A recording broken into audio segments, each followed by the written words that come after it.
রাজনৈতিক মঞ্চে যারা ওঠেন, যেসব নেতারা খুব জ্বালাময়ী বক্তৃতা দেন, আমি তাদের মতো কেউই নই। আমি একজন খুব ছাপোষা সাধারণ মানুষ। সবসময় ছোটবেলা থেকেই বাড়ি থেকে শিখিয়েছে যে ওই যে পুলিশ কাকু যাচ্ছে ভয় পাও।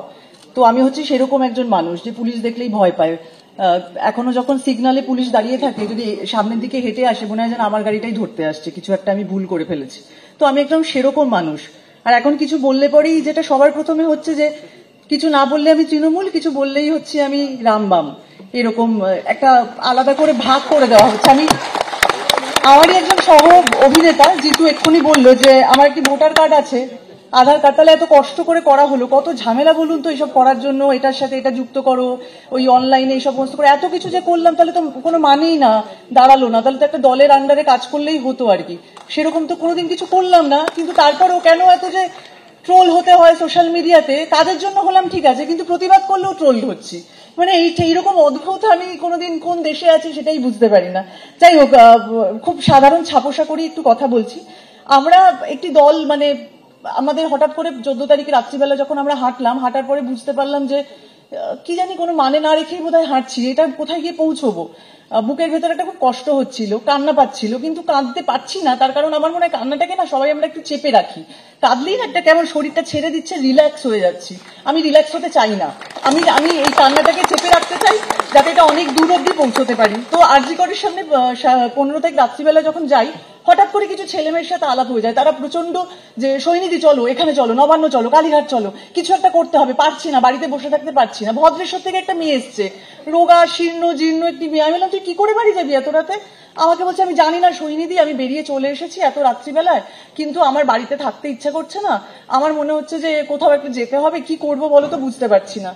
তো আমরা তিলোত্তমা বলে কি আমাদের একটা জায়গা হয়েছে আর কি, সেখান থেকে আমরা নিজেদের মতো পোস্ট করছি, কি করব বুঝতে পারছি না। তো সংশয়, ভয়, আবার এই দেশেই থাকতে হবে, এই রাজ্যে থাকতে হবে, কাজ করে খেতে হবে, খুব মনের মধ্যে ভয় হচ্ছে আর কি।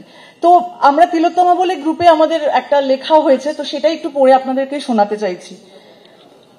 আমরা বিচার চাই, আমরা এই জঘন্যতম অপরাধের বিচার চাই, কিন্তু কার কাছে চাইবো এবং কোন পদ্ধতিতে চাইবো বুঝতে পারছি না। আমরা সাধারণ ছাপোষা মানুষ, তাই আমরা শুধু চিৎকার করেছি নইলে চুপ করে থেকেছি। আমরা দেখেছি আমাদের নির্বাচিত সরকার অপরাধের ন্যায় বিচার না করে নিজেদের গাফিলতি ঢাকতে দেশের সর্বোচ্চ আদালতের সামনে উপস্থিত।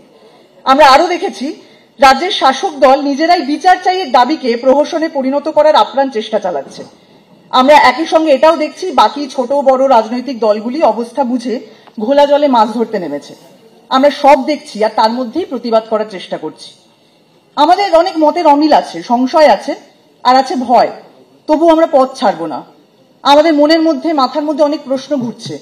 সরকারি হসপিটালের ভিতর এমন ভয়ানক কাণ্ড কিভাবে হলো, কারা ঘটালো, ঘটনাস্থলে ভাঙচুর করলো কারা, সঠিক তথ্য প্রমাণের অভাব হচ্ছে কেন, এসব আপাতত সর্বোচ্চ আদালতের বিচারাধীন। তাই মহামান্য সুপ্রিম কোর্ট এবং সিবিআই এর কাছে তিলোত্তমার নৃশংস হত্যা এবং ধর্ষণের মামলার বিচার চাই যত দ্রুত সম্ভব। এসব তো লিখেছি, আমরা জানি না কি হবে। খবর দেখছি আর প্রশ্ন উঠছে 2023-এর প্রাক্তন ডেপুটি সুপার আক্তার আলী আরজি কর হসপিটালের দুর্নীতি এবং সন্দীপ ঘোষের বিরুদ্ধে প্রশাসনের কাছে অভিযোগ জানানো সত্ত্বেও কেন কোনো পদক্ষেপ নেওয়া হয়নি। সমস্ত মিডিয়াতে যতগুলো চ্যানেল আছে, আমরা প্রত্যেকদিন টিভি দেখছি, রাত্রিবেলায় দেখছি যে আক্তার আলী যে ভদ্রলোক প্রাক্তন ডেপুটি সুপার, উনি সব জায়গায় নাকি গেছেন, মুখ্যমন্ত্রীর দপ্তর অব্দি গেছেন। তারপরে এসআইপি গঠন করা হয়েছে, তারপরেও মানে আমি এই ভাষাগুলো জানতাম না, এই কদিন ধরে এই আন্দোলনের সাথে যুক্ত হয়ে এই ভাষাগুলো শিখেছি। এসআইপি, তাহলে কেন কোনো কথা হয়নি, কেন সবাই মুখ বুজেছিল? মানে সবাই অন্যদিকে যতগুলো জায়গায় প্রথম সারির যতগুলো মিডিয়া চ্যানেল যেখানে যে কথা হচ্ছে, সবাই মানে বিভিন্ন রাজনৈতিক দলের নেতারা আসছেন, তো যখনই কোনো প্রশ্ন হচ্ছে আমাদের সরকারের তরফ থেকে যে মুখপাত্র, তিনি সবকিছু অন্যদিকে ঘুরিয়ে দিচ্ছেন। তিনি বলছেন অমুক রাজ্যে তো ওইটা হয়েছিল, তাহলে তখন কেন হয়নি, যাই বলা হচ্ছে তখন একটা অন্যদিকে নিয়ে যাওয়া হচ্ছে। এবং এখন বলা হচ্ছে যে বিচার চাইতে গেলে তো সুপ্রিম কোর্টের কাছে বিচার চাও, সিবিআই এর কাছে বিচার চাও, সরকারের কাছে বিচার চেয়ে কি হবে। এক্ষুনি আসার আগে এক্ষুনি একটা প্রথম সারির চ্যানেলে দেখলাম যে সেদিন রাত্রিবেলায় প্রায় টিকিট কেটে ঢোকার মতো ওই সেমিনার রুমে সবাই ঢুকেছিল। এত লোক ঢুকলো কিভাবে সেমিনার রুমে, কারা ঢোকালো? পুলিশ তো ছিল সেখানে, তাহলে পুলিশ কি করলো? মানে এই প্রশ্নগুলো তাহলে এখন সিবিআই এসে কি করবে? মানে সিবিআই এর কাছে তখন কোনো তথ্য প্রমাণই নেই যা দেখতে পাচ্ছি। তার মানে প্রত্যেকটা ভারতবর্ষে যা কেস হয় বেশিরভাগ কেস ঝুলে থাকে আমাদের যখন মৃত্যু পর্যন্ত, তখন আমরা বৃদ্ধ হয়ে কাঁপতে কাঁপতে বলবো ওই যে একটা ঘটনা হয়েছিল, আমরা আন্দোলনে গেছিলাম কিন্তু কোনো বিচার হলো না, আবার সেটাও এরকমই থেকে যাবে। আমাদের আরো কিছু, এবার আমি আবার আমাদের লেখাটায় পড়ছি। সরকারি হসপিটালের ভিতর এগুলো পড়া হয়ে গেল। প্রশ্ন উঠেছে শুধু সরকারি নয়, বেসরকারি ছোট সংস্থা বা বিগ কর্পোরেট কর্মীদের নিরাপত্তার কি হবে। এর বাইরেও যে বিপুল সহনাগরিক অসংগঠিত ক্ষেত্রে ঘাম ছড়িয়ে দেশকে সচল রাখেন সর্বত্র, তাদের সুরক্ষার কি হবে, এরকম অনেক প্রশ্ন উঠে আসছে। যে গুটি কয়েক মানুষ এসব বলার চেষ্টা করেছেন, মানে আক্তার আলীর মতো, আমরা তাদের চিরকাল উপেক্ষা করেছি। এখন দুয়ারে আমাদের গুন্ডাতন্ত্র, দুয়ারে দুর্নীতি, দুয়ারে ধর্ষণ, খুন এসে পড়েছে। তাই আমরা বাধ্য হয়ে আজকে পথে নেমেছি। এবার আর দলবাজিতে সময় নষ্ট না করে অন্তত নাগরিক হিসেবে টিকে থাকার জন্য পথে থাকতেই হবে। বর্তমান পৃথিবীতে কোনো রাষ্ট্রের উপর সম্পূর্ণ নির্ভরশীল হবার দিন গেছে। প্রশ্ন তুলতেই হবে প্রতিনিয়ত, যতক্ষণ না উপযুক্ত বিশ্বাসযোগ্য উত্তর পাচ্ছি। বুঝে গেছি থামলে চলবে না। নিজেদের অধিকার, নিজেদের দাবি নিজেদেরকেই বুঝে নিতে হবে।